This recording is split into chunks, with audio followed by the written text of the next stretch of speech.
estamos listos para nuestra mesa de análisis de los viernes, mesa de análisis internacional, porque además tenemos mucho que analizar de lo que está pasando en el mundo, no nada más con el tema de Irán, que ha sido tema central de este noticiero esta semana, sino con nuestra América. Así es que pues ya estamos acá, mesa completa. Daniela Pacheco, bienvenida. Qué gusto, como siempre, Dani. Bueno, Federico Bonazo, que ya estaba aquí contándonos de los Panchos Villa desde hace un ratito. Así es, un gusto, Daniela y colegas de la mesa. Ahora tenemos de este lado a Abraham Mendieta, que nos hace el honor porque andaba de viaje por acá, de viaje por allá, ¿no? Pero ya de nuevo en casa, gusto querida Daniela. tenerte de regreso por acá. Bien y hallado. María Vergara, Muchas gracias. de vacaciones, de bronceadita o qué Ya después sé, de- Dani. ¿verdad? Sí. A la playa que se nos fue, se nota. Pues vamos a empezar. Creo que ha ido aumentando el tema. Bueno, vamos a empezar con Argentina. Querido Federico Bonazo, anda ¿Por qué me miran a mí? persiguiendo el presidente Porque de tienes algo que Argentina, está persiguiendo periodistas, pero además acaban de aprobar esta ley de glaciares. Cuéntanos. Si no se deroga una primera ley de glaciales Eso, la promulgada derogación. en 2010 y que conozco muy de cerca porque el principal promotor de la misma fue nada más y nada menos que Miguel Bonazo. Miguel como encargado de la Comisión de Recursos Naturales, con la que el kirchnerismo quiso apartarlo de otras centralidades de la discusión política, se lo tomó en serio y promulgó dos leyes fundamentales, junto por supuesto con otros legisladores y con los movimientos activistas y ambientalistas que los apoyaron. La Ley de Protección de los Bosques Argentinos y la Ley de Protección de los Glaciares, y aquí viene la clave con lo que ha ocurrido, y las áreas periglaciales. Lo que ocurrió con aquella ley, que también tuvo algunos encontronazos con la entonces presidenta Kirchner, que propuso un primer veto a la ley porque la ley era realmente muy avanzada y proteccionista e impedía las prácticas de minería de cielo abierto que sabemos que utilizan el cianuro. El cianuro luego entra en los pozos de agua o va directamente a los ríos y causa una cantidad de desastres y envenenamiento de las comunidades que viven cerca. Ya ha habido un par de derrames de cianuro que han causado estragos en la cordillera argentina, a pesar de lo cual los gobernadores y Milei, que son agentes del programa extractivista, han apoyado la ley en el Congreso, que encontró una resistencia de 111 votos, pero con los 137 a favor. Se aprueba que ya no hay control sobre las áreas periglaciales, se puede hacer todo tipo de actividad minera allí y se le otorga mucha más potestad a los estados a la hora de decidir discrecionalmente qué proyectos pueden avanzar o cuáles no. Y ahí vemos que el interés siempre del lucro va a imponerse sobre el interés de las comunidades olvidadas, por supuesto, marginadas y de desecho. Hay poblaciones humanas que están destinadas a ser de desecho mientras el capital extractivista avanza. Es junto con aquella ley laboral que analizábamos hace no tanto, Daniela, en esta misma mesa, un nuevo retroceso en derechos en la Argentina, es decir, el éxito de la agenda de los Estados Unidos y también de otros países como Canadá, que tienen en sus corporaciones mineras un gran potencial e interés de capital que termina destruyendo nuestras cordilleras, nuestros ríos y ahora también los glaciares. Terrible, nefasta noticia que nos pone de mal humor y veremos cómo nos reponemos en el resto de la jornada. Vamos a ver si, bueno, no creo que nos ponga muy de buen humor las elecciones en Perú, pero y tampoco Colombia. Daniela, ¿con qué vamos? Fuerte ayer el enfrentamiento del presidente Gustavo Petro con Daniel Noboa.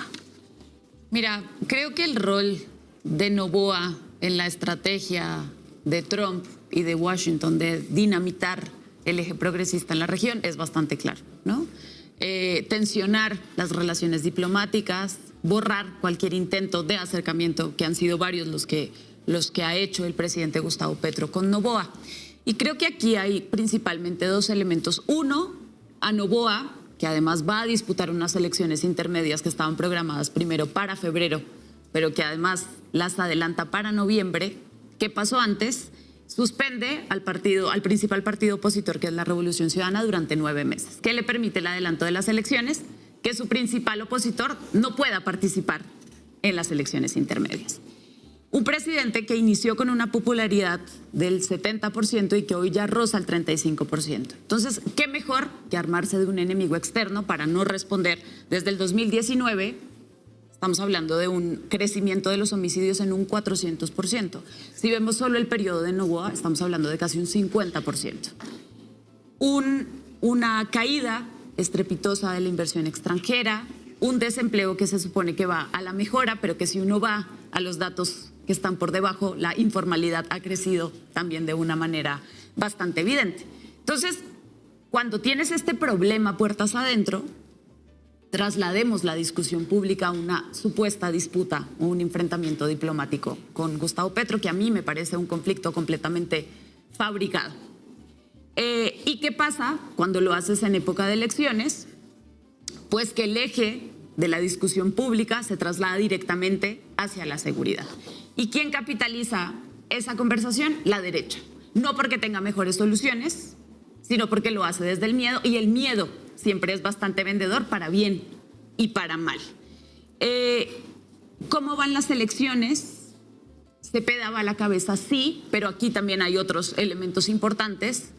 Uno, un centro que no tiene un líder visible, un centro, como todos los centros, perdón, no tiene un proyecto definido claro, y eso ha dificultado, por ejemplo, que Iván Cepeda pueda capitalizar ese voto de centro. Y del otro lado tienes una derecha, 2 figuras, Paloma Valencia, Abelardo de la Espriella, que además han ido creciendo durante estas últimas semanas. Posiblemente vamos a ir a una segunda vuelta. Es bastante difícil que alguno de los 2 candidatos favoritos llegue al 50% más 1. ¿Y qué va a pasar en la segunda vuelta con la derecha? Que vas a tener nuevamente a Álvaro Uribe como el gran elector de la derecha en Colombia, y eso siempre es bastante preocupante. ¿Por qué? Porque él va a dirimir los votos de cada uno de estos candidatos. Entonces creo que el rol de Noboa, insisto, está bastante claro en esta estrategia. Mantiene de alguna manera ocupada no solo la agenda pública, sino también a Gustavo Petro, que tiene que salir a hacerle quite. No solamente son ataques verbales, ya vimos que son ataques físicos. Así que en este terreno se va a volver, o digamos se va a seguir moviendo la disputa electoral en Colombia en las próximas semanas. Bueno, sí, y ataques físicos, y además con la llegada de este portaaviones de nuclear a Ecuador de Estados Unidos, es una cosa que uno dice, bueno, ¿para qué? Oye, pero buena noticia, Federico, es que ahora sí he visto que la popularidad de Javier Milei se está cayendo, por fin. Sí. Por fin ya no es que lo sigue teniendo todavía mucha base, ya no está gustando, y eso puede ser bueno. Ojalá que sí, Daniel. Pero bueno, a ver, segunda vuelta en Colombia y seguramente, sin duda, segunda vuelta en Perú, porque hay 36 candidatos y la que más tiene 14%, que es Keiko Fujimori, según lo que estamos viendo. Así es, agotamiento de los liderazgos políticos en toda la región, cifra mágica que decía Daniela, 35% de aprobación. No solo de Noboa, sino también de otros liderazgos como Milei. Las últimas encuestas le estaban dando una caída considerable en su popularidad, con 2 escándalos encima de la mesa en este momento. Hace tan solo una semana, el periodista Ari Lijalá sacó los contratos que vinculaban a Milei con el caso Libra, que recibió $5 millones por esos extraños tuits para la estafa de criptomonedas, y también lo que vincula al vocero presidencial Manuel Adorni, al que le han aparecido distintas propiedades compradas con préstamos en efectivo por parte de personas jubiladas, blanqueando dinero a través de mecanismos financieros tradicionales. Hay un agotamiento del discurso estructural que llevaba La Libertad Avanza al gobierno en Argentina, y encuestas electorales que remarcan eso, ¿no? En los últimos días aparecía otra encuesta bastante relevante que ponía a Axel Kicillof arriba en un posible balotaje, que mostraba también que la figura que estaba capitalizando por parte de la derecha el agotamiento de Milei y de La Libertad Avanza era precisamente la siniestra ministra de Seguridad, Patricia Bullrich. Convulsiones en Argentina, convulsiones en Ecuador, convulsiones en Perú. Lo que estamos viendo en Perú Perú y en su proceso de deterioro de la seguridad pública es la ecuatorización de la violencia.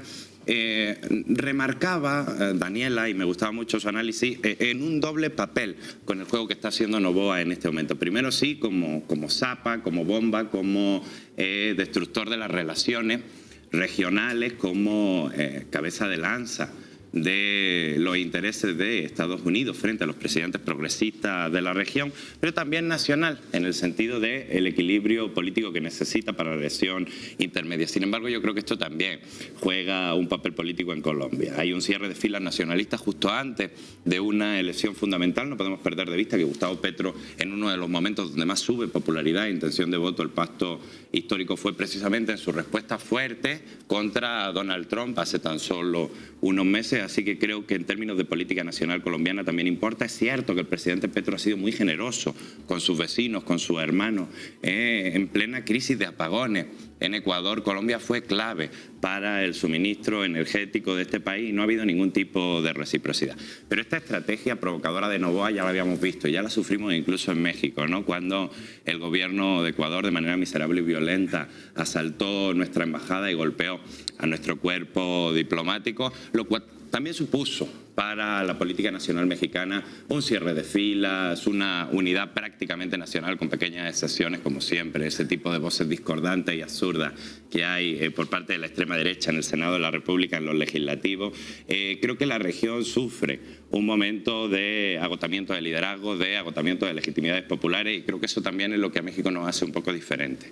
En este momento nuestro liderazgo político, la doctora Claudia Sheinbaum tiene casi un 80% de apoyo popular, eso genera automáticamente gobernabilidad. Nosotros también tenemos unas elecciones intermedias en 2027 que van a ser determinantes y que creo que las encuestas encima de la mesa, como ya decíamos en otras ocasiones, dan posibilidad de que Morena juegue con sus mejores cuadros políticos, de que haga sentir orgullosa a la militancia y de que se consoliden los valores políticos del movimiento. Somos una anomalía electoral en este momento para toda la región, pero también somos un faro para América Latina. Creo que esa voluntad de ser faro regional se nota también con el cambio de canciller, con los movimientos que ha habido en relaciones internacionales y bueno, creo que México está dispuesto a cumplir ese papel mientras la región se tambalea. Bueno, en eso, mientras tenemos esta última noticia que nos han dado hoy, que la presidenta Claudia Sheinbaum anunció que irá, aquí estaba buscando el dato, a ver si me lo repiten porque ya se me perdió entre 20,000 cosas que me avisan de la producción, irá pues en unas 2 semanas, ¿no? ¿Cuándo va a ir, Artur? El 18. Aquí ya lo tengo, el 18 a la cumbre progresista en Barcelona, donde estarán Lula, Petro, Orsi, Sánchez. Así es, hay voluntad, precisamente se refleja, yo también creo, en los cambios que ha habido en la Cancillería últimamente, un perfil joven como Roberto Velasco, cuyo equipo de trabajo ha estado en los encuentros progresistas de la región hace tan solo unos meses en Bogotá, en la cumbre palestina, así que bueno, hay un cambio de voluntad. México quiere aparecer y tomar el lugar que le corresponde en un momento regional tan complejo, así que creo que es una buena noticia para todos. ¿En qué claves entendemos todo esto, María? Argentina, Ecuador, Bolivia, no, Bolivia también, pero porque ahorita tuvimos una entrevista con Bolivia, pero Ecuador, Colombia, Venezuela. Teníamos también una entrevista hace un rato con una compañera de La Ceiba, haciendo cambios, tratando de mantener algunas cosas. ¿Cómo nos paramos en este momento frente a lo que puede ser esta cumbre progresista? ¿Qué podemos hacer, qué sí podemos hacer o qué no podemos hacer frente a todos estos movimientos de los grupos más horrorosos de esta región? Sí, justo, Dani. Estamos en América Latina en un momento electoral crucial, pero también estamos en el mundo en un momento de guerra. En un momento de guerra donde a las vísperas de firma de acuerdos de paz, uno de los principales países que ha puesto la vida a prueba es Israel, rompe estos acuerdos de paz y pone nuevamente en peligro a toda la humanidad, que es lo que se discute. Ayer The New York Times sacaba un artículo maravilloso por 2 corresponsales de la Casa Blanca El artículo es de Maggie Haberman y de Jonathan Chisne. Y yo lo que les quería contar de este artículo es que desde la semana pasada, con otros análisis, Joe Kent hubo la renuncia de este sujeto que estaba investigando todo el tema antiterrorista y que sobre todo estaba investigando cómo fue el ataque a Donald Trump. ¿Qué es lo que termina diciendo este sujeto? Hay muchísimos intereses de AIPAC en Estados Unidos e inclusive tenemos oficinas dentro de del despacho oval del gobierno israelí, dentro de nuestro gobierno. ¿Qué está pasando hoy? Y creo que es una forma de modus operandi que Estados Unidos ahora se mueve de una manera colonial diferente, Dani, es que encontró la fórmula muy bien con lo que hizo en Medio Oriente, en separar, en llevar el sueño colonial de separación y de cantonalización de Bilal al-Sham, que esto lo hicieron históricamente para quienes nos escuchan. Hay unos acuerdos que se llaman unos acuerdos secretos, Sykes-Picot, que se firman en el 16. Francia e Inglaterra se dividen Medio Oriente y es ahí como comienza la división de estos países. ¿Cómo se hizo la división de estos países? Hicieron que el Líbano comerciara en libra esterlina, mientras Siria comerciara en otra moneda. ¿Para qué hicieron esto, Dani? Para que ninguno de los países de esa región pudieran ponerse de acuerdo, ni siquiera en el nivel comercial. Esto mismo me parece que lo vimos hace unas semanas con lo que está sucediendo en Ecuador. Estados Unidos metiendo armas e impidiendo que regionalmente nos llevemos bien. Entonces, esta estrategia de guerra, por supuesto que se repite en nuestras elecciones. Algo que ayer notaba es que han logrado en Medio Oriente dividir a la región para llevar a cabo el sueño colonial. Y ese proceso lo están realizando en América Latina con Ecuador y la introducción de las armas del Comando Sur. No me parece ni siquiera que sea casual lo que está sucediendo hoy por hoy en plena época electoral. ¿Qué más les podría decir? En estos acuerdos que están a las vísperas de estos acuerdos, de estas firmas de paz, lo que sucede en el Líbano es una nación que se opone a la ocupación. Y eso es muy importante, Ecuador y Colombia, lo que estamos viendo. En el Líbano, Hezbollah es una de las organizaciones que más se ha opuesto a la ocupación de Israel, a este proyecto expansionista que tiene una nación. Entonces, lo que vimos es brutal, lo que hemos visto es el genocidio, y estos genocidios se repiten constantemente. Ayer estudiaba que ha habido en el 83 una masacre, la masacre de Sabra y Shatila, una masacre también organizada por Israel, donde mataron a miles de refugiados palestinos desde el 83, Dani. Entonces, esta estrategia que estamos viendo de guerra y elecciones en América Latina, por supuesto que sigue una misma lógica, y me parece que en América Latina tenemos que poner focos rojos, porque lo que sucede con Ecuador no es que sea una anomalía, me parece que es la regla que han estado implementando en Medio Oriente, y lo hicieron muy bien con Israel, lo hicieron muy bien separando a Líbano, a Siria, quitando el gran proyecto regional de Medio Oriente que se llama Bilal al-Sham o la Siria histórica. Ahora vamos a ir hacia esa región. Antes quiero terminar de cerrar algunos puntos de América, porque mientras ocurre esto y Estados Unidos intenta con su escudo de la América dividirnos a todos, por primera vez, bueno, no por primera vez, pero un poquito lento, pero siento que se están moviendo cosas, y apunto varias cosas que van a ocurrir la próxima semana, 18-19 de abril. Está este encuentro Patria de comunicadores en Cuba, donde vamos a estar ahí de Canal Red, por supuesto, comunicadores de izquierda de toda América ahí en Cuba. Va a estar la Liga Cultural Antifascista el 19 de abril con este maratón cultural que vamos a tener acá en el Monumento a la Revolución. Estaba programada la reunión también, no tenemos más información, pero ya estaba programada la reunión esta en Maracaibo entre Colombia y Venezuela. Está programada también ahora ya esta cumbre progresista en Barcelona. Entonces, bueno, parece que algo sí se está empezando a mover, quizá lentamente después del shock del 3 de enero, pero ya parece que empiezan a moverse cosas, Federico. Así es, yo también estoy optimista en ese sentido. La reunión de Claudia, que uno la pedía a gritos con Sánchez, con Lula y con Petro y Orsí, me parece una excelente noticia, porque no solo es una reunión, es un símbolo político, es un mensaje político para el mundo.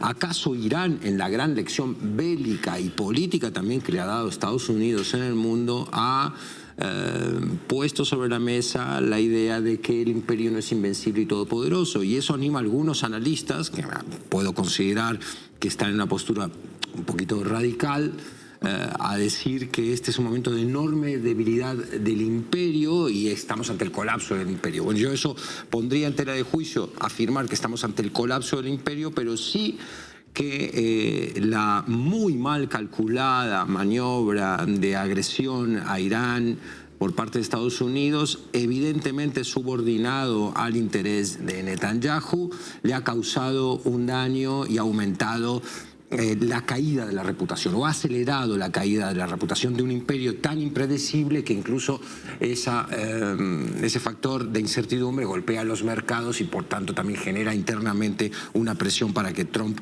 se modere. Incluso estamos viendo algunas maniobras internas allá que también animan a cierto optimismo, aunque están muy lejos de concretarse. Una sería el impeachment político a Trump y otro sería la apelación a la 25 enmienda, la enmienda número 25, donde si el gabinete así lo promoviera con el apoyo del vicepresidente se podría declarar incompetente al presidente. Esto no va a ocurrir desde el gabinete, pero esa enmienda tiene una sección 4 muy interesante, donde se habla de la posibilidad de que el Congreso, a través de una ley particular, pueda promover la desafectación del presidente. Ahí se nos presenta una paradoja, o parajoda, como decía mi abuelo, que es que tú sacas a Trump y lo pones a Vance a cargo de la Casa Blanca, un tipo que no ha dado muchas señales de estar más capacitado, alguien que dice que los extraterrestres son demonios, pero no solo eso, es un supremacista, por supuesto, y es parte del nuevo plan imperial. Pertenece, tenga más apetencias o no de ocupar el puesto que hoy tiene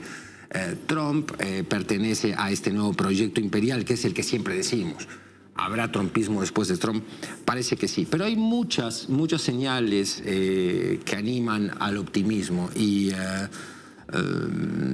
esperemos que sale de este encuentro y esperemos, por ejemplo, que toda la ayuda a Cuba y que este carguero ruso que pudo llevar hidrocarburos a la isla sea seguido por otros más. Es decir, el mundo está respondiendo, ¿no? El mundo le está empezando a decir que no a Trump con actos concretos. Y creo a Trump y su proyecto, ¿no? Porque no caso ese solo individuo. Y creo que esas son buenas noticias y que hay que acentuar esa resistencia, ¿no? No dormirse en 3 o 4 de sus símbolos, sino acentuarla e ir por mucho más. Regreso a América Latina, Daniela, con Perú, porque tenemos estas elecciones en puerta. Son muy complejas, a todos nos cuesta trabajo entender cómo han tenido 10 presidentes en 10 años y sigue sosteniéndose el país. No es una cosa que en otros lugares, sobre todo en sistemas muy presidencialistas como el mexicano, logremos entender. Una fragmentación terrible, Pedro Castillo todavía encarcelado, y con esta posibilidad de que Keiko Fujimori, nosotros escuchamos Fujimori y se nos encienden las alertas. Hay gente a la derecha de Keiko en esa. Y lo peor es que hay peores Sí, en Perú. hay peores, pero es un hombre que significa mucho para nosotros fuera de Perú. ¿En qué claves crees que podemos entender este proceso electoral de este domingo? Y sobre todo lo que sigue después para nuestra región. Creo que lo que principal o el principal elemento que marca estas elecciones es que identificamos los problemas más graves que ha tenido Perú en las últimas décadas en contraste con los peores candidatos que ha tenido, o sea, una falta de respuesta completa. Ya lo mencionábamos, hablamos de 35, 36 candidatos, 3 favoritos en los que Keiko Fujimori marca cerca del 15%. Pero si uno se va a ver los otros candidatos, el panorama no es más esperanzador. Tenemos a Carlos Álvarez, que es este candidato outsider que en los años 90 le aplaudía a Fujimori, ¿no? Y tenemos del otro lado a Rafael López Aliaga, que es el líder de la formación Renovación Popular, responsable de la caída en la mayor parte de Dina Boluarte. Entonces, mientras el sistema político en Perú se mantenga en las mismas condiciones. Hoy, por ejemplo, ya no puedes disolver el Congreso, que era una de las medidas políticas que se tenía en el Perú. Los candidatos van a seguir siendo síntoma de esa inestabilidad, porque justamente han sido las condiciones legales las que les han permitido llegar a ocupar los puestos. Ahora, con Keiko Fujimori sí hay una preocupación mayor que respecto a los otros candidatos, porque ha tenido tiempo de desarrollar un alineamiento político con el resto de América Latina, que por ejemplo no tenía Dina Boluarte por las condiciones obvias en las que llegó al poder, muy distinto, por ejemplo, a lo que podría hacer Carlos Álvarez en el país. Entonces, no solamente un Daniel Noboa en Ecuador, no solamente Javier Milei en Argentina, sino una posible Keiko Fujimori en el Perú. Ahora, este sistema fragmentado creo que es bastante conocido, que todas las fuerzas políticas en Perú responden a intereses corporativos. Creo que cada empresa, cada élite económica tiene un brazo político en el Congreso. Mientras esas condiciones no se cambien, posiblemente Keiko Fujimori no va a ser la 10ª presidenta que le venga a traer condiciones de estabilidad al Perú, sino posiblemente sea la 11ª para luego darle paso a la 12ª. Ahora, claro, el fujimorismo ha movido los hilos del poder en el Congreso durante muchísimas décadas y eso de alguna manera puede facilitar que Keiko Fujimori dure mucho más en el poder que lo que han hecho sus antecesores. Sin embargo, es bastante complejo porque no deja de ser una fuerza que tiene que negociar con este Congreso fragmentado de fuerzas políticas en el Perú. Y eso nos lleva a cómo se quedaría la recomposición después. Estamos en abril, todavía nos falta mayo de Colombia, que esperemos que se mantenga, que pueda sostenerse todavía el... Digamos, Iván Cepeda va muy bien, pero de todas maneras ha tenido y va a tener este desgaste. Hoy veíamos las notas de la inflación en Colombia, como si fuera culpa de Gustavo Petro, igual que las de acá, la inflación en México, como si fuera culpa de Claudia Sheinbaum y no de la guerra, pero empiezan a generar lo que decía, ¿no? Miedo y eso. Entonces, ¿cómo nos reconfiguramos? ¿A quiénes ves de actores pesados en un sentido y en otro? Abraham. Inicio con Perú, porque yo creo que Perú es muy paradigmático, porque ni es casualidad ni es mala suerte lo que le ocurre. El modelo peruano está pensado, diseñado para que la política no tenga ningún peso, para que las decisiones importantes en un país no las tomen quienes democráticamente llegan al poder. Y no deja de sorprenderme que en algún momento, fueron muy criticadas las declaraciones, pero en algún momento Javier Milei dijo públicamente que su modelo político se asemejaba al que tenía el Perú. Es una intención clara por vaciar las decisiones democráticas del poder, por, como decía Daniela, dejar los representantes públicos y los congresos en manos de los corporativos, que cada corporativo, cada gran empresa tiene su brazo legislativo en Perú y es el modelo de ellos, quitarle fuerza a la política para que los cambios nunca lleguen a realizarse, incluso cuando consiguen la hazaña, que en Perú definitivamente fue una hazaña, de que un candidato progresista de izquierda gane una elección. De nada te sirve porque al año siguiente estás en la cárcel, ¿no? Y más allá de la ideología, simplemente lo que te imposibilitan es gobernar de cualquier manera. Pero yo no quiero dejar de perder de vista que todos estos procesos que aquí tanto hemos analizado, Milei, Kast, Keiko, Noboa, penden de un hilo, y ese hilo pasa por la subsistencia en el poder del trumpismo, y muy en particular de Donald Trump, pero en general del trumpismo como forma de entender la política en la región. Y Estados Unidos está frente a unas elecciones intermedias, donde yo no apostaría todas mis cartas a que salga bien librado el presidente. Cada vez que hay elecciones coyunturales como las que hubo este fin de semana en algunas bancas legislativas en Estados Unidos, se ve un retroceso espectacular por parte de los republicanos. En algunos lugares, en algunos bastiones retroceden hasta 30 puntos en elecciones puntuales de consejos y municipios. Así que yo sí creo que ese hilo conductor que es el trumpismo es el que le da bastante vida a Noboa, a Kast, a Milei, y va a estar en serios problemas de legitimidad política a lo largo de los próximos meses. A mí, bueno, aquí hubo testigos, ¿verdad? Hace unos meses tuvimos una discusión bastante divertida en esta mesa y a mí me llamaron loco por mi optimismo, ¿no? Pero yo decía, todavía tengo la heridita, aquí va. Unos meses después, queridos, porque estábamos además en la coyuntura de las marchas de Generación Z y Salinas Pliego intentando desestabilizar el equilibrio político nacional, México hoy mantiene y fortalece su gobernabilidad. En Colombia, la izquierda sigue arriba en todas las encuestas a pesar del crecimiento de Paloma y Abelardo. En Brasil, Lula sigue arriba en unas encuestas bastante empatadas, pero que dan optimismo a toda la región. Hay movimientos globales de no a Trump, incluso con aliados tradicionales. Europa desmarcándose del trumpismo como herramienta internacional, Europa diciendo no, en su mayoría, a la colaboración de la guerra, Italia desmarcándose desde la propia extrema derecha de la alianza con Trump.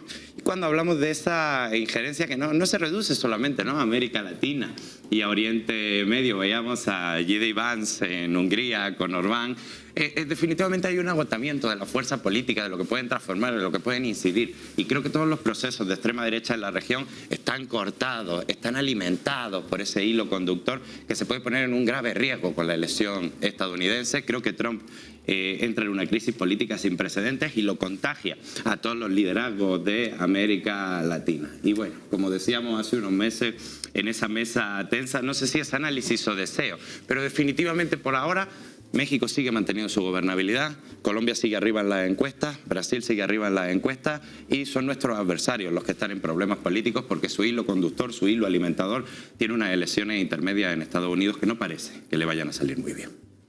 Bueno, ahorita sí tiene problemas Trump en Estados Unidos, definitivamente baja popularidad, ya no se le cree mucho nada de lo que está diciendo, incluso había esta tendencia hace un par de días en Twitter de que le apliquen ya el artículo 25, ¿no?, porque es por incapacidad mental, básicamente. Nos vamos hacia el otro lado del planeta, porque justo eso tiene que ver, ¿no? Estábamos hablando de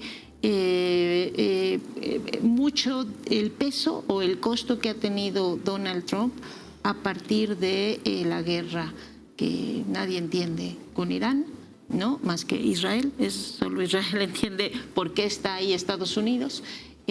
Una guerra que le ha tenido un costo militar, económico, político muy alto, pero que sigue defendiendo todavía hoy. Sí, María. Ese hilo conductor que nos dice Abraham, y que espero que ya no esté tan enojado con nosotros, es que hay una vida. No, nunca. Sí, es rencoroso. O sea, me queda claro que Abraham es rencoroso. Me llamaron loco por ser optimista.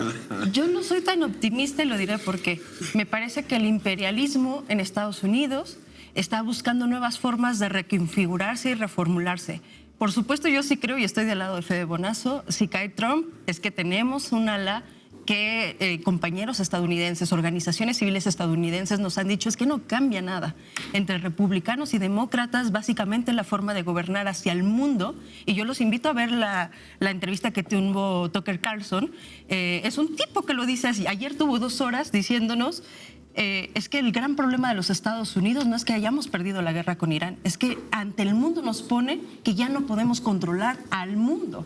Ese es el gran problema de la guerra contra Irán. Hoy por hoy, inclusive Tucker Carlson lo que decía es el estadounidense promedio se está planteando si de verdad tendrían que invertir en portaaviones, porque sus portaaviones y sus aviones están cayendo.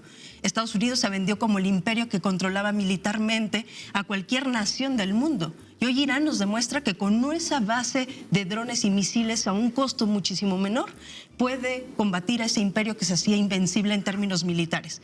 Entonces, ¿qué pasa con este imperialismo que se está reconfigurando?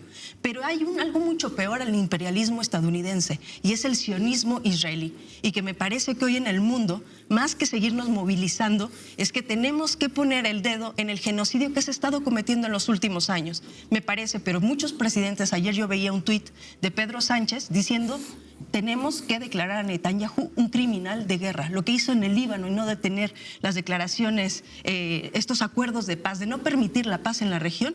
Lo que está haciendo Netanyahu es provocar para desarticular la forma armada que ha tenido la resistencia de nuevo la ocupación sionista, y que me parece que eso es lo que tendríamos que estar viendo. Hoy el imperialismo tiene un ala muchísimo más violenta y eso se llama sionismo, y Netanyahu sabe jugar muy bien. Les decía, a mí me parece 2 momentos para la militancia que hay que dejarlo claro: ver esta entrevista con Tucker Carlson para que veamos qué piensa la sociedad estadounidense, y por otro lado también entender que en Estados Unidos, y yo se los decía la semana pasada con la renuncia de Joe Kent es un protestante que ustedes ven la entrevista, aunque renunció al gobierno de Estados Unidos, el problema no es con Estados Unidos. Está de acuerdo con el gobierno de Donald Trump. La mayoría de los estadounidenses lo están. El gran problema que veía John Kent es la intervención que tiene Israel en las decisiones de Estado de Estados Unidos. Y esa es en realidad la gran fisura que te estamos viendo entre imperialismo y sionismo, y que el sionismo me parece, pero hoy hay un problema ético ante la humanidad. Y es que están matando a niños, están matando a civiles, se bombardea Beirut, se bombardean lugares donde la gente está muriendo. Vimos lo que sucedió en Caracas. En este artículo de New York Times, algo que decían es: Donald Trump decidió a partir del 11 de febrero en una reunión con Netanyahu en sentirse después de los bombardeos en Caracas que iba a lograr la victoria en Irán. ¿Y qué pasa con esto? Que ya vimos, Estados Unidos no es invencible con Irán, ya lo vimos, pero para la organización política y para seguir alimentando la ética de la humanidad es que hoy tenemos que decir: Netanyahu es un criminal de guerra y Netanyahu ha cometido los peores genocidios desde los años 80 y tiene que ir a un juicio, tiene que ir a un tribunal y tenemos que pararlo. Esto ya es una posición política, Dani.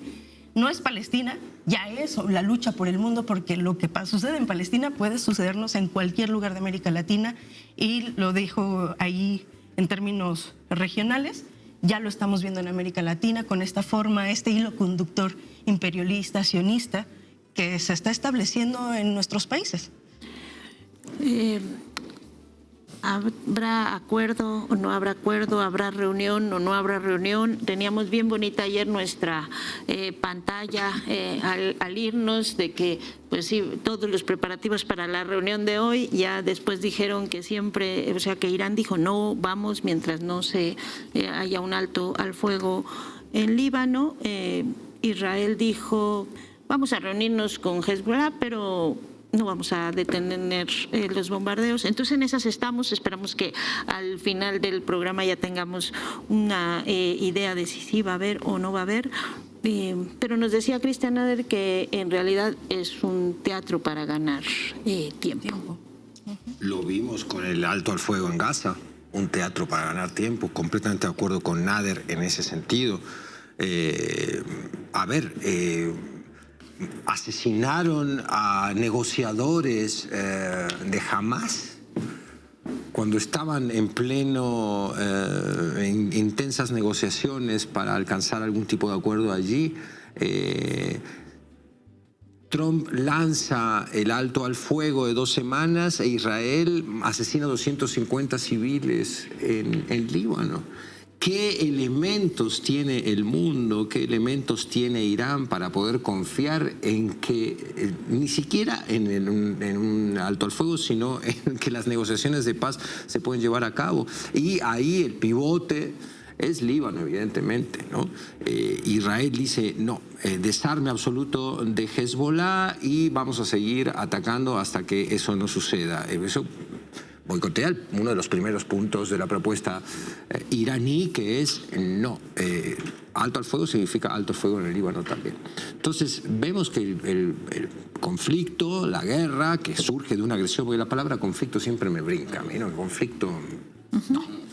Que la agresión unilateral de Estados Unidos y de Israel a Irán, que ha generado una situación, primero humanitaria, hay que decirlo. Otra cosa es el ataque a los cascos azules. Es decir, ¿cuántos crímenes de guerra se le va a soportar la comunidad internacional a Netanyahu? Ahí estoy absolutamente con María. ¿Cuántos crímenes de guerra? Y a Trump. Y a Trump mismo. O sea, esto de que yo pienso que hoy se puede desaparecer una civilización completa, digo, si no es una declaración de intenciones, yo no sé qué es. Bueno, es la definición misma de genocidio, ¿no? El tipo amenazó con un genocidio, hasta el Papa brincó ahí. Un Papa que no es el Che Guevara tampoco, pero para que ese Papa diga, por ahí no. La Premio Nobel de la Paz no dijo nada. No Qué raro. Opuso, Qué raro. Curioso. Es muy raro. Pero es capaz de haber dicho algo igual. A favor, como por diciendo, supuesto. no se construye la paz sin un ataque nuclear. Claro. María Corina Machado es capaz Nobel. de decir, no, para construir la paz tenemos que arrasar con todo Irán. Es un mundo desquiciado. Es un mundo desquiciado y uno dice qué intereses están en juego para que ese desquiciamiento no sea resistido, ¿no? Y combatido. Y tarde, pero empezamos a ver algunas reacciones, que es las que ponía Abraham sobre la mesa. Hoy me siento más optimista. Hoy vengo optimista Ahora porque todos ayer... están como Abraham, más ¿Saben por qué? optimistas. Lo confieso, porque el Pancho Tour de ayer me llenó de emoción cívica. El Pancho Tour, esa comunidad maravillosa que demuestra que el pueblo, cuando se organiza, puede revertir los infiernos a los que los condena el neoliberalismo. Y creo que es la única. Ahora, que el proceso va a ser lento y que el colapso de los Estados Unidos también, y que vienen momentos de mucho dolor, pongámonos en el pie de los civiles en Líbano hoy, o de los iraníes que están en sus calles. Qué maravillosas y conmovedoras las muestras del pueblo iraní, defendiendo sus puertos, defendiendo sus puentes, defendiendo sus ciudades. Magníficas expresiones de dignidad humana, ¿no? Ahí las tenemos. Y estos tipos ante eso son completamente indiferentes, porque como muy bien denuncian ellos mismos, los iraníes y los palestinos, para estos poderes de Estados Unidos e Israel, esta gente no es humana, es subhumana. Y el aparato de deshumanización que ha operado para que después se pueda llevar a cabo el genocidio o los crímenes de guerra que estamos denunciando es enorme. Y tú te topas incluso en la discusión pública en México con gente que dice, bueno, pero a los ayatolás, ¿cómo los derrotas? Pues no los derrotas matando niñas en una escuela. Es un mundo desquiciado, pero hay señales optimistas. Me atengo y me agarro a algunas de ellas hoy. Es un proceso lento, mucho dolor, y nadie se explica tampoco, ni siquiera en el equipo cercano de Donald Trump, por qué Donald Trump le sigue el juego a Netanyahu, por qué existe ahí, por qué insiste en estar en algo que incluso dentro del equipo, insisto, de Trump no tiene sentido ni posibilidades reales de concretarse esos 4 objetivos que se supone que tenían en esta guerra que ahorita está en este impasse. Muy extraño, porque no parece como que vaya a tener salida viendo los puntos de un lado y del otro, Dani. Mira, creo que estamos hablando de una paz que no busca un acuerdo integral, sino donde especialmente Estados Unidos antepone sus intereses sobre la mesa para decir yo tengo más poder. El hecho de que Irán hayan depuesto al Líbano creo que manda un mensaje bastante claro, y es: no voy a negociar en una condición de desventaja, hay que incluir a los aliados, porque esto no tiene que ver solo conmigo, sino con un sentido de paz y de negociación en toda la región. Respecto a lo que comentaban, quiero volver 3 pasos atrás. Hoy amanecimos más optimistas. Yo normalmente hago parte del optimismo, pero hoy no estoy muy contagiada. Discúlpame, Abraham. Hay que cambiarlo. Siempre alguien me boicotea el estado de ánimo de la mesa. Creo que un eventual impeachment a Donald Trump, o un debilitamiento, lo que haría sería darle un poco de margen para una posible rearticulación del progresismo. Eso puede ser positivo en ese sentido. Sin embargo, creo que veríamos nuevamente la disputa de la derecha en los terrenos más clásicos, y es la reconfiguración de las fuerzas internas en cada país que siguen existiendo. Sí. Es decir, claro que si Keiko Fujimori llega a la presidencia y hay un Donald Trump, hay un eje conservador con un relato común mucho más claro, mucho más estridente, y eso alienta el relato del conservadurismo y la ultraderecha en la región. Pero si no está Donald Trump o si no está Keiko Fujimori, muy posiblemente lo que suceda en el Perú va a seguir siendo absolutamente igual. Una aparente democracia donde hay un sistema, o nos venden un sistema de alternancia sin alternativa. Y eso es una cosa gravísima. La gente va a la elección no a elegir a su candidato, ya lo decía Abraham, cuando lo eligieron, lo llevaron preso por un supuesto golpe de Estado. Y, por ejemplo, esta tensión con los sectores populares, que yo creo que en esta elección van a jugar un papel preponderante, el papel del sur del Perú, de estas personas a las que tildaron de ignorantes, de brutos, no solamente por haber votado por Pedro Castillo, sino por atreverse, qué osadía atreverse a defender y a elegir a un tipo como Pedro Castillo. Entonces, creo que sí se le puede bajar el volumen a esta derecha que hoy parece muy viva en la región, pero eso no va a cambiar las condiciones en las que estos presidentes, estas presidentes han y yo me atrevo a decir usurpado el poder, aunque hayan llegado a través de condiciones democráticas a las elecciones. Así que perdón, me hubiera gustado que hoy fuera un viernes más optimista. Yo estoy optimista por la elección en Colombia, no estoy optimista por la elección en Perú. La elección en Brasil me preocupa, hay un bolsonarismo que sigue existiendo y además se perpetúa en el apellido. No estamos hablando solamente de cualquier candidato, sino precisamente de su hijo. Y casi un sistema... un esquema binario de lo que representa la izquierda versus todos los sectores contra la izquierda, ¿no? Porque no necesitas ni siquiera tener un proyecto ideológico común. No hay momento en el que la derecha sea más democrática y más abierta que cuando necesita ganar las elecciones en segunda vuelta. En ese saco cabe lo peor de la humanidad. Bueno, pues miren, yo no voy a arruinar hoy el optimismo porque sí hay momentos en los que, o sea, ayer que tuvimos un tema importante relacionado con la decisión esta fracking sí o fracking no, estas otras condiciones que tienen otros países, lo que está pasando en Venezuela, incluso los cambios que están de algún modo forzando también en Cuba para distintas cosas, pues tampoco, o sea, a veces nos hacen pensar, a lo mejor nos hemos corrido tanto que ya nuestro marco de permisibilidad de ciertas cosas que dices, bueno, tampoco llama tanto al optimismo, ¿no? Digo, pero no voy a caer en eso hoy, porque primero porque nos quedan unos minutos para cerrar y ese es un tema muy amplio de cómo se nos han corrido los marcos, y segundo porque no queremos que Abraham se quede con otro mal sentimiento en esta mesa de viernes. Otro resentimiento. Otro resentimiento. El optimismo es porque no logran imponer su voluntad sin resistencia externa. A ver, el análisis es duro y el momento es dificilísimo para la humanidad.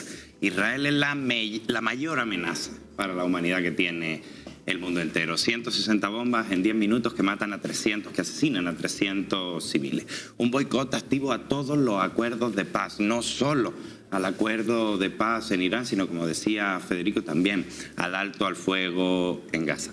Pero sí hay un agotamiento del soft power gringo. O sea, Estados Unidos era potencia hegemónica en relaciones internacionales porque se podía imponer sin necesidad de amenazar, imponer sin necesidad de coaccionar. Y hoy no lo logra ni siquiera con sus socios subordinados europeos. La propia Meloni, de los sectores aliados de la extrema derecha trompista, le dijo no a la estrategia de guerra. Hoy ya no logran imponerse por la fuerza sin necesidad de... Le Pen le dijo que no, que hay que apoyar al Líbano. Fue de las primeras que saltó, de que hay un agotamiento en esa manera de entender la política internacional.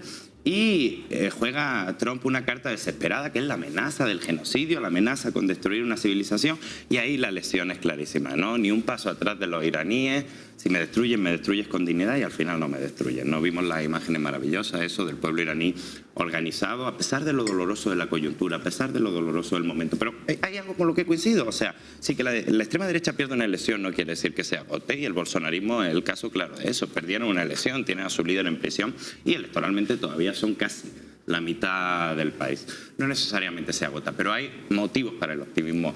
Este horror que estamos viviendo en el mundo entero ya no es mayoritario, ya no se deja llevar de punta a punta del mundo y ya no está en la voluntad siquiera de los propios estadounidenses. 60% de los estadounidenses hoy ven con rechazo el Estado de Israel, 70% de los estadounidenses hoy ven con rechazo la guerra en Oriente Medio. Creo que hay focos de esperanza, creo que hay focos de luz, y yo vuelvo al triángulo magnífico de América Latina. México con gobernabilidad, Colombia arriba en las encuestas y Brasil pudiendo resistir. Eso nos va a dar aire, nos va a dar oxígeno. Bueno, esperemos que nos dé oxígeno cuando uno ve el proyecto de la gran Norteamérica y piensas en otro tipo de grandes proyectos que hay del otro lado del planeta, también entra uno en duda. Pero insisto, hoy no será ese día de las dudas, de hacia dónde se nos ha corrido el marco de tolerancia. Sí, María, ya tenemos que empezar a ir cerrando, así más bien tenemos ya que estar cerrando, así es que ¿con qué nos quedamos? Mira, Dani, yo ahí les quiero contar una anécdota pensando en los acuerdos del Islamabad que se realizaban el día de ayer. se iban a realizar, no se han realizado y no sabemos si se van a realizar. En 1970, el presidente Kissinger, el presidente Kissinger, que era el asesor del presidente Nixon, se reúne con la China poscomunista. ¿Por qué digo esto? Porque un gobierno profundamente anticomunista se siente a hablar con un gobierno que en ese momento era muy, muy comunista. ¿Qué es lo que está sucediendo hoy en el mundo, Dani? Me parece que lo tenemos que tener muy claro. Hoy las naciones, y que también ahí lo dejo para la siguiente mesa de análisis, también se nos fue mencionar que China se sentó a Xi Jinping con la nueva representante del MKT, que siempre lo pronuncio muy mal, es Mai Kuntang, siempre lo pronuncio muy mal, el partido de Taiwán, pero algo que está sucediendo en el mundo es que estas potencias, este imperialismo colonial está reconfigurándose para pensar cómo va a tener influencia, y lo que hoy les preocupa en el mundo viendo una China es no perder los sensores que Taiwán produce, ¿no? Los sensores para los microchips. Dicen, hagamos la paz.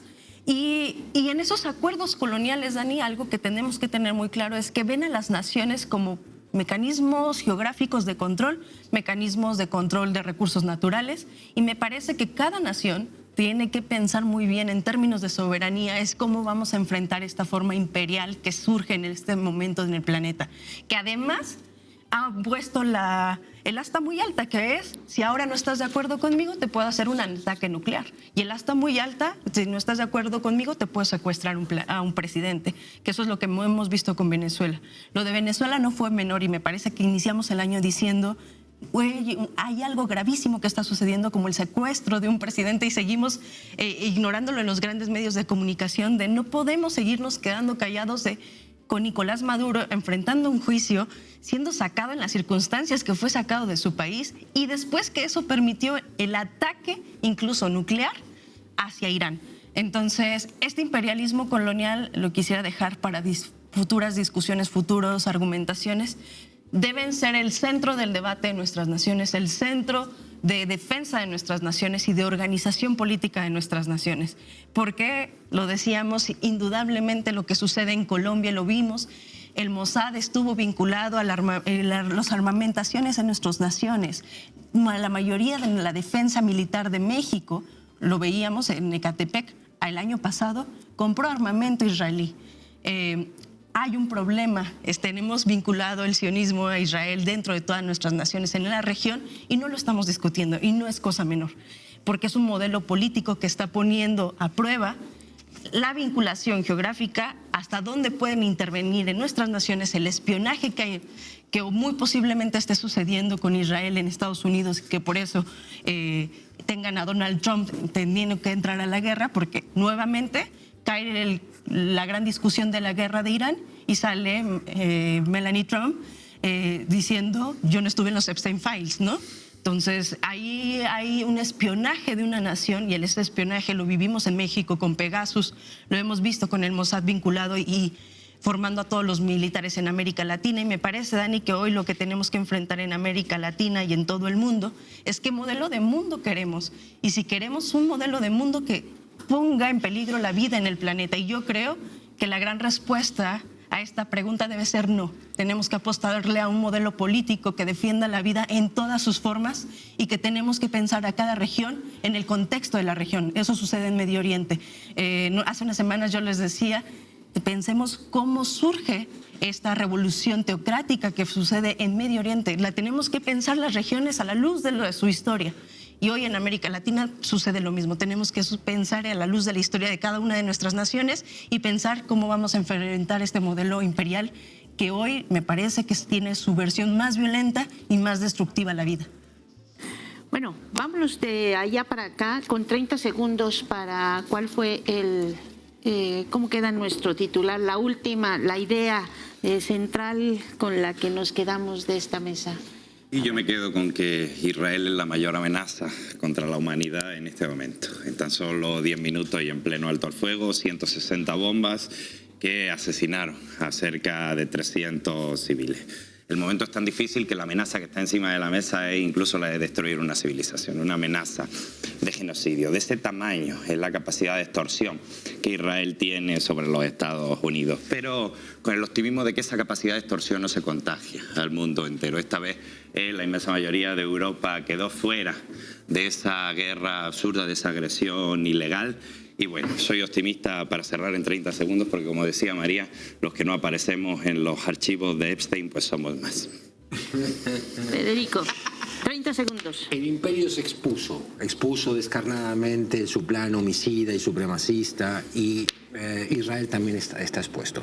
Cada vez se conocen más los videos de Galán, de Ben-Gvir, de todos esos ministros genocidas que deshumanizan al palestino y proponen sacarlo de la faz de la tierra, y eso ha multiplicado el rechazo y la bronca y lo repugnante que es la confesión del genocida racista, ¿no? Y eso se convierte, esa debilidad política, narrativa primero si se quiere, política después, se puede convertir en otro tipo de debilidad, y estoy optimista con que empezamos a ver señales acumuladas, y con esta caída de las falacias que sustentaban el genocidio y el supremacismo de Israel a nivel internacional, y las señales de Europa que muy bien señala Abraham, que ha sido muy crítico de Europa, es decir, si Abraham lo señala no es porque vino hoy relajado, y con las que coincido, animan a un cambio de correlación de fuerzas. Sin embargo, en lo que sucede, en lo que se revierte realmente todo esto, veremos un daño humanitario muy grande, y el miedo de que el coletazo de la derrota que ha recibido el imperio allá en Irán pueda golpear a Cuba y al continente. Hay que estar siempre atentos a eso, con un ojo de solidaridad por Cuba. 19 de abril, el maratón por Cuba en el Monumento a la Revolución, Ciudad de México. Daniel. A ver, creo que nos queda muy poco tiempo. Yo cerraría con Perú. Yo creo que Perú es uno de los países a los cuales América Latina ha abandonado abiertamente. Tiene que ver también con las coyunturas internas que atraviesa.